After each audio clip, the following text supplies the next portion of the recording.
एक राजा को नए नए कपड़े पहनने का विचित्र शौक था। इसके लिए वह अपने खजाने का सबसे बड़ा भाग खर्च किया करता था। वह अपनी प्रजा पर बिल्कुल ध्यान नहीं देता था। वह दुनिया के कोने कोने से सुंदर और बहुमूल्य कपड़े मंगाता और बहुत अच्छे दर्जी से सिलवा कर पहनता था। परंतु बढ़िया से बढ़िया कपड़ा भी एक बार पहनने के बाद दोबारा कभी नहीं पहनता था। राजा के इस व्यवहार से राज्य की आर्थिक दशा पर बुरा प्रभाव पड़ रहा था। राजा के इस शौक का पता एक ऐसे आदमी को लगा जो अपने काम में बहुत होशियार था। एक दिन वह 3-4 आदमियों को के साथ लेकर राजा के दरबार में उपस्थित हुआ। उसने राजा को अपना परिचय देते हुए कहा कि वह दुनिया के बड़े बड़े राजाओं के कपड़े सिल चुका है। दर्जी ने विस्तार से अपना परिचय देते हुए बताया कि किस प्रकार चीन, जापान, अमेरिका और इंग्लैंड देश के राजाओं ने उसके सिले कपड़े पहनकर उस पर पुरस्कारों की बौछार की, जिससे वह माला माल हो गया है। हम भी तुम्हें माला माल कर देंगे। अब तुम बताओ, तुम मेरे लिए कैसा कपड़ा बनाओगे? राजा ने कहा। दर्जी बोला, हजूर, मैं आपके लिए एक ऐसा कपड़ा तैयार करूँगा जिसे मूर्ख, बेईमान और अन्यायी नहीं देख सकेगा। ऐसा कपड़ा दुनिया में किसी राजा महाराजा के पास नहीं है। आश्चर्य आश्चर्य। राजा बोला, बेशक तुम मेरे लिए ऐसा कपड़ा तैयार कर सकते हो। महाराज की जय हो। दर्जी बोला, परंतु हजूर, कपड़ा मैं स्वयं अपने हाथों से बुनकर तैयार करता हूँ। राजा ने उतावले होकर पूछा, दर्जी, ऐसी पोशाक तुम मेरे लिए कितने दिनों में तैयार कर सकोगे? दर्जी बोला, हजूर, लगभग 1 या 1.5 महीना तो लग ही जाएगा। राजा ने कहा, मैं तुम्हें 2 महीने का समय देता हूँ। इसके लिए हमें तुमको क्या मूल्य देना पड़ेगा? दर्जी बोला, हजूर, 50,000 रुपये पहले दे दीजिए और 1 लाख कपड़ा पसंद आने पर दीजिएगा। उसी क्षण दर्जी को 50,000 रुपये देकर कपड़ा तैयार करने के लिए एक अलग जगह की व्यवस्था कर दी गई। दर्जी अपने 3-4 आदमियों को लेकर उस जगह आराम से समय काटने लगा। कुछ दिनों बाद राजा ने अपने एक दरबारी को दर्जी के पास भेजा। दरबारी वहां पहुंचा और देखा कि वे सब बड़े आराम से सो रहे थे। दरबारी ने दर्जी को जगाकर पूछा, कितना कपड़ा तैयार हो गया? राजा ने मुझे देखने के लिए भेजा है। दर्जी एकदम चौंक कर उठा और बोला, आइए, मैं आपको दिखाता हूँ कि कितना कपड़ा तैयार हो चुका है। दर्जी ने एक अलग कमरे में दरबारी को ले जाकर करगे पर कपड़ा बुनने का अभिनय करके दिखाया। देखिए, कितना सुंदर कपड़ा बुना जा रहा है। किंतु दरबारी को वहाँ ना कपड़ा ना करगा कुछ भी दिखाई नहीं दे रहा था। दरबारी भौचक्का रह गया। वह सोचने लगा कि कपड़ा तो दूर रहा, मुझे तो हथकरघा भी दिखाई नहीं दे रहा है।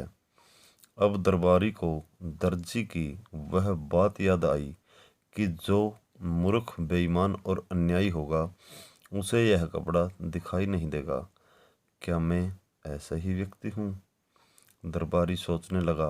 विवश होकर उसने कहा, वाह वाह, सचमुच बहुत सुंदर कपड़ा तैयार हो रहा है।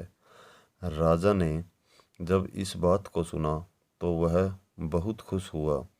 उसने दर्जी और कारीगरों को सुविधाओं को और बढ़ा देने का हुक्म दे दिया। 1 महीने बाद राजा ने अपने मंत्री को दर्जी का कामकाज और कपड़ा देखने के लिए भेजा। मंत्री के आने की सूचना पाकर दर्जी ने अपने आदमियों को सजग कर दिया। मंत्री जब दर्जी के पास पहुंचा तो वह अपने आदमियों के साथ कपड़ा काटने और सिलने का अभिनय कर रहा था। देखिए मंत्री जी, कितना सुंदर कपड़ा और कैसी सुंदर पोशाक तैयार हो रही है।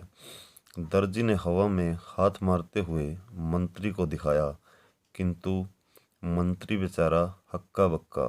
उसने देखा कि दर्जी कैंची चला रहा है पर कपड़ा है ही नहीं। एक कारीगर सुई से सिलने का काम कर रहा है परंतु उसके हाथ केवल अभिनय कर रहे हैं। न सुई दिखाई दे रही है और न धागा, न कपड़ा। मंत्री ने सोचा, मुझे कुछ दिखाई क्यों नहीं दे रहा है। उसे दर्जी की बात याद आई, जो मूर्ख, बेईमान और अन्यायी होगा उसे यह कपड़ा दिखाई नहीं देगा। उसने सोचा, क्या मैं मूर्ख, बेईमान और अन्यायी हूँ? यदि राजा को यह पता चल जाएगा तो वह मुझे फांसी पर लटकवा देगा। विवश होकर मंत्री ने भी दर्जी की हाँ में हाँ मिलाई। वाह वाह, सचमुच बहुत सुंदर कपड़ा है यह।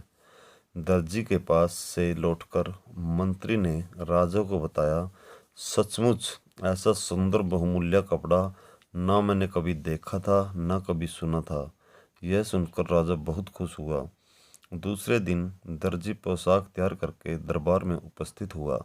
आइए महाराज, पहनिए यह पोशाक। कितना सुंदर और बहुमूल्य कपड़ा हमने आपके लिए तैयार किया है। राजा भी भौचक्का, क्योंकि उसे कोई कपड़ा दिखाई ही नहीं दे रहा था।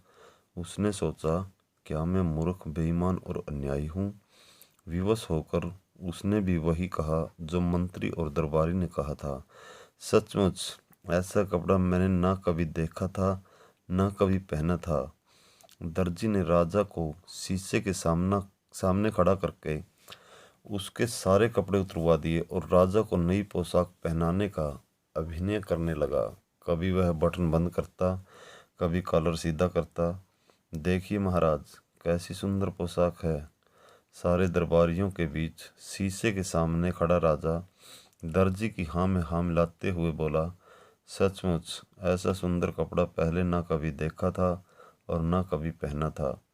राजा ने तुरंत 1 लाख रुपए दर्जी को और देने का हुक्म दिया।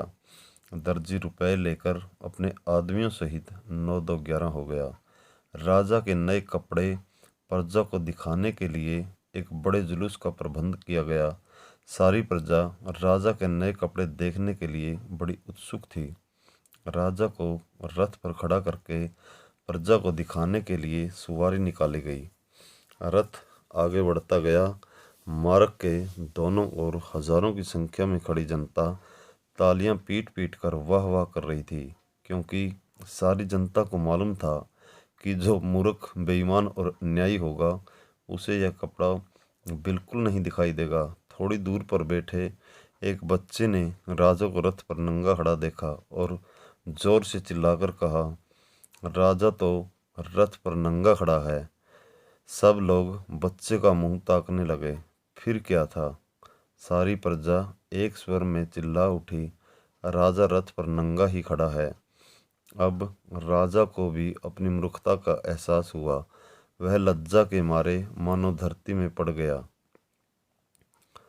दोस्तों, हर बार की तरह यदि आपको कहानी पसंद आई हो तो आपसे अनुरोध है कि हमारे चैनल को सब्सक्राइब करें और बेल आइकन को प्रेस करें और ज़्यादा से ज़्यादा शेयर करें, ताकि आगे आने वाली ऐसी ही मनोरंजक कहानियों का नोटिफिकेशन आपको मिलता रहे। इसी के साथ धन्यवाद। जय हिंद। Bye bye.